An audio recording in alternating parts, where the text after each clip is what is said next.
David Ndii has once again dropped a bombshell on William Ruto's government.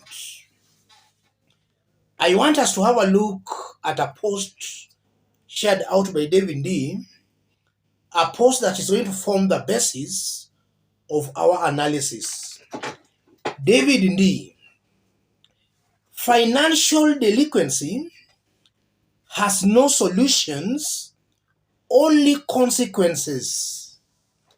If there were fixes, Greece would have fixed it. Argentina would not be reeling from crisis to crisis for 20 years. Mumias Nakumat at river mining would have recovered. Anyone promising to fix the debt is a clone. That's David Ndii. I want us to put that into perspective for Kenyans to understand what that means. If you are watching us but you have not yet subscribed, subscribe, give this video a like. Let's proceed. Yes, that's the chair of the president's economic advisors. So these remarks by David Ndii should not be taken lightly. This is a man who has been given the mandate to advise the president. He's got a team of advisors and he's the head. When David Ndii says that anyone promising to fix the debt is a clone, it's clear he's referring to William Ruto and his team. Ruto has been promising to fix the economy. Same to Rigathi, Musalia Mudavadi. They have all been talking about that. But in the 1 year and about 5 months, they have actually come out as clones. They have not been able to fix the economy. So here David Ndii is being very truthful to Kenyans pertaining to the dealings in this government.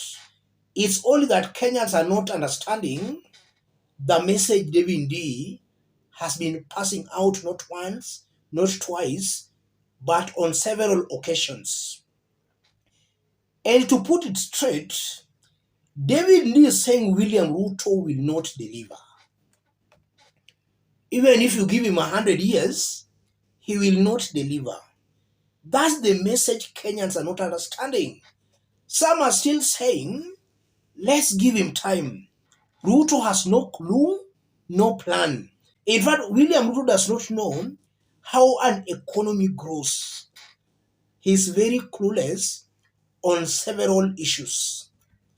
And I'm saying that because just about 2 days ago, our whole president does not even know the revenue being generated by KICC. And the same president intends on selling that government facility. We had William Ruto saying that last year KICC only made 29 million Kenya shillings. And that the previous year, before that, it had made 40 million.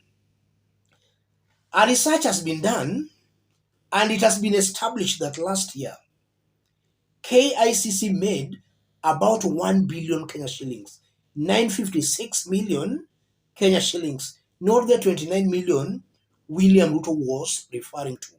So if a president does not even know what KIC generates, how can that person fix the economy?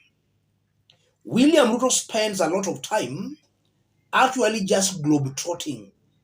The globetrotting, in my honest opinion, are just costing the taxpayers money.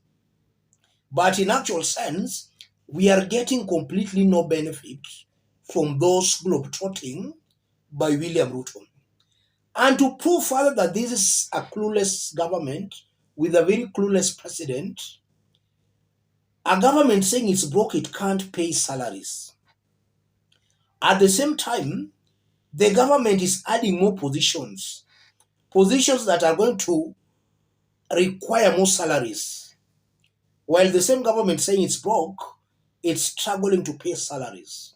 The level of tribalism and nepotism, all those cannot make an economy grow. In fact, Kenya is sinking deep and deeper. And that's the message David is just trying to pass to Kenyans.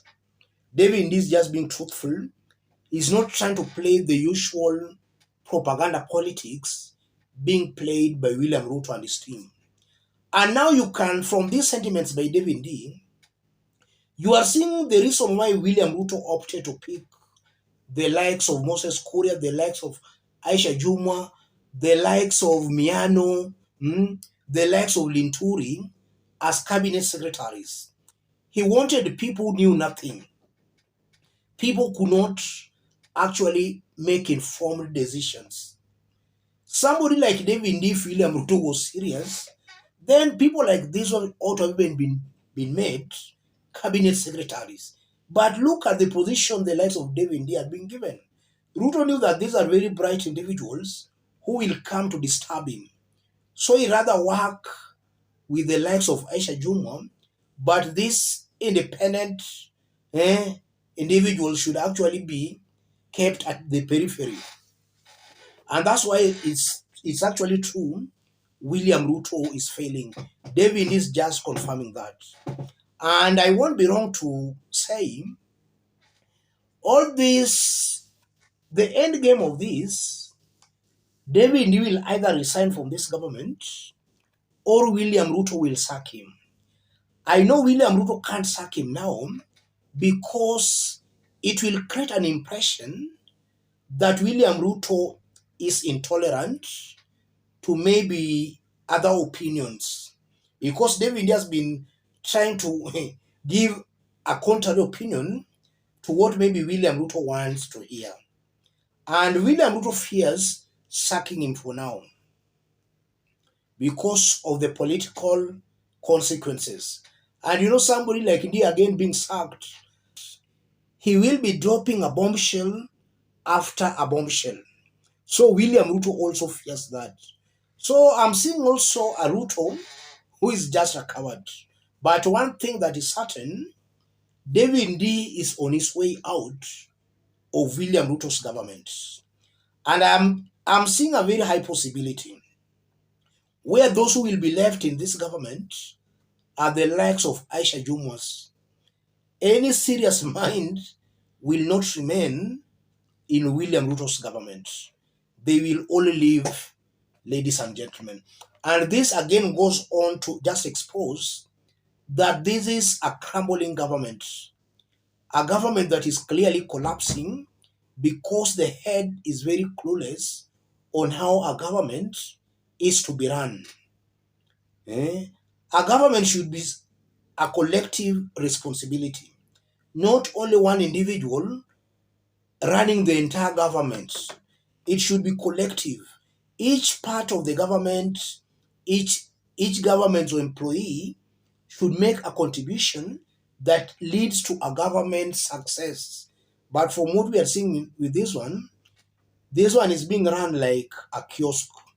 Somebody just sits in his house with some of his friends, and then they start making some nonsensical decisions and then imposing them on Kenyans. Let me stop it there, ladies and gentlemen. If you are watching us but you have not yet subscribed, subscribe, give this video a like. To those watching us outside Kenya, drop a comment, let us know from which part of the globe you are watching us from. If possible, subscribe, give this video a like. Thank you. God bless you. God bless Kenya. Honorable Speaker, I think there is a very serious problem in the national treasury of this country. The national treasury of this country behaves as if it is the treasury of the executive of this country. I think